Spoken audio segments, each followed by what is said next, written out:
How can I?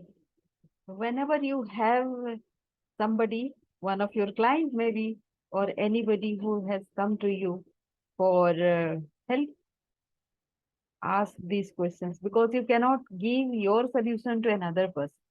So help the other person to get their own solution. So the questions are, how can I help? If you are starting with somebody, repeating with somebody, you already know the problem, right? So just ask this to yourself. How can we fix this? How can we build trust? How can we show appreciation to each other? How can we embrace failure? How can we work together? How can we create a safe place? How can we promote honesty? How can we show genuine care?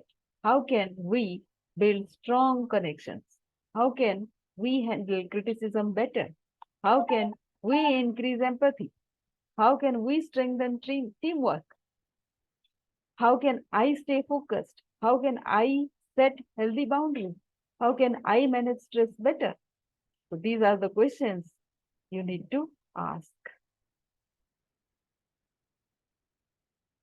to create the rapport that is